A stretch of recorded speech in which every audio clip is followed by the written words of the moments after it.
প্রতিদিন অফিস টাইমে তুমি ব্যাগ নিয়ে কোথায় যাও? অভিনয় করি। অভিনয়? হ্যাঁ, অভিনয়।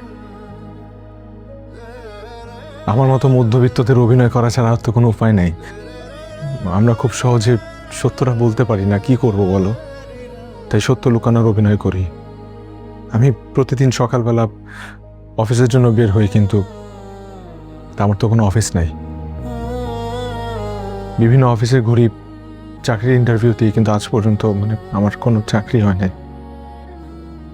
আমাকে তো তুমি সত্যটা বলতে পারতা। আমার কাছে অভিনয় করার কোনো দরকার ছিল না। কিভাবে বলবো?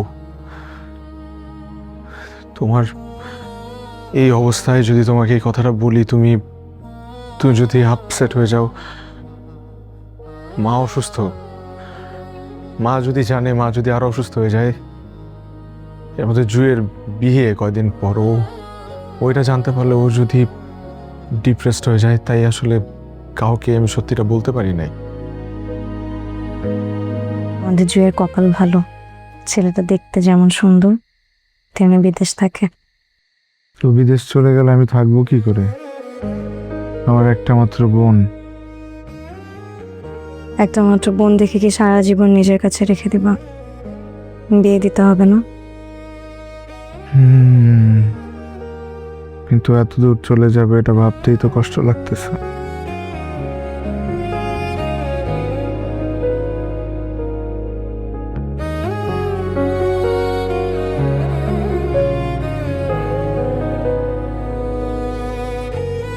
তুমি যেমন সারা জীবন আমাকে আগলে রাখছো, তেমনি দেখবা জুইয়ের জামাইও জুইকে আজীবন আগলে রাখবে।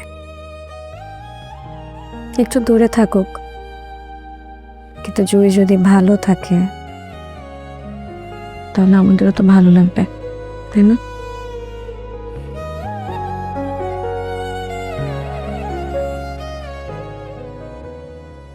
রাজীব ভাই, আজকে তো বস প্রমোশনের লিস্ট পাবলিশ করবে। স্যার, বস আপনাকে রাখে। রাজীব ভাই, যান যান, আজকে মনে হয় আপনার প্রমোশনটা হয়ে যাবে।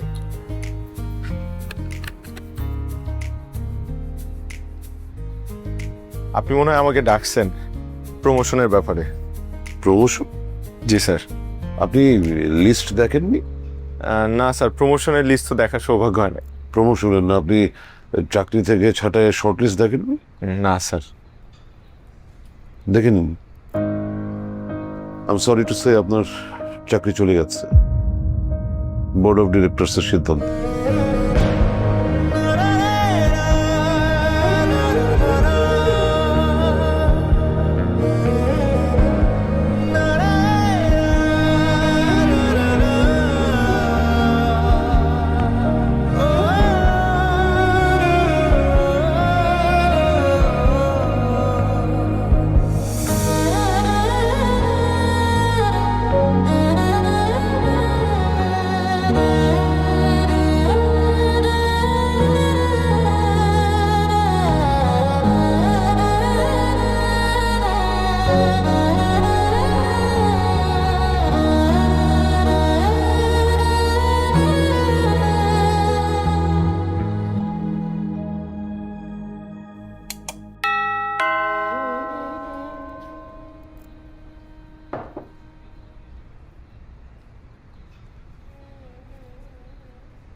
আসসালামু আলাইকুম আঙ্কেল। ওয়ালাইকুম আসসালাম।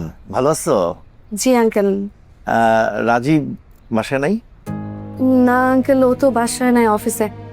আমাকে বলেন, কোনো অসুবিধা নেই।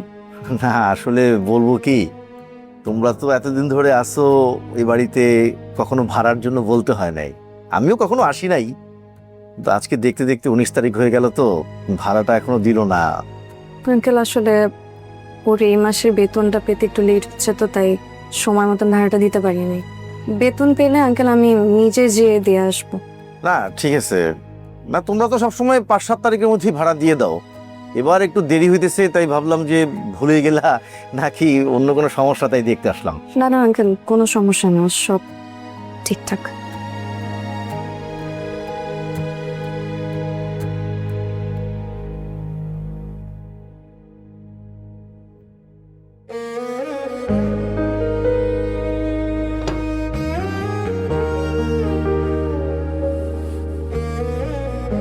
আজকে বাড়িওয়ালা ভাড়া চাইতে আসছিল।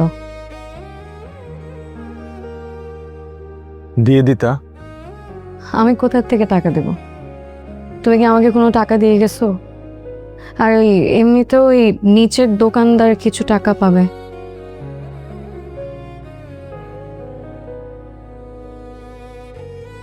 আচ্ছা, আজকে মাসের 19 তারিখ, তুমি এখনো বেতন পাওনি? বেতন দিবে কবে? আমি বেতন পাবো না। বেতন পাওয়া না মানে? তা নিয়ে আমার চাকরিটা চলে গেছে। চাকরি?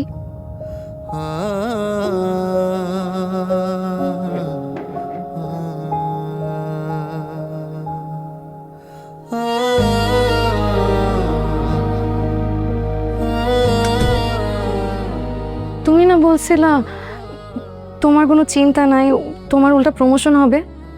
হ্যাঁ, আমিও তো তাই ভাবছিলাম। চাকরি না থাকলে প্রতিদিন অফিস টাইমে তুমি ব্যাগ নিয়ে কোথায় যাও? অভিনয় করি। অভিনয়? হ্যাঁ, অভিনয়। আমার মতো মধ্যবিত্তদের অভিনয় করা ছাড়া আর তো কোনো উপায় নেই। আমরা খুব সহজে সত্যটা বলতে পারি না, কি করব বলো? তাই সত্য লুকানোর অভিনয় করি। আমি প্রতিদিন সকালবেলা অফিসের জন্য বের হই, কিন্তু আমার তো কোনো অফিস নাই। বিভিন্ন অফিসে ঘুরি চাকরির ইন্টারভিউ দিই, কিন্তু আজ পর্যন্ত আমার কোনো চাকরি হয় নাই। আমাকে তো তুমি সত্যটা বলতে পারতা। আমার কাছে অভিনয় করার কোনো দরকার ছিল না। কিভাবে বলবো? তোমার এই অবস্থায় যদি তোমাকে এই কথাটা বলি, তুমি যদি আপসেট হয়ে যাও। মা অসুস্থ, মা যদি জানে, মা যদি আরো অসুস্থ হয়ে যায়।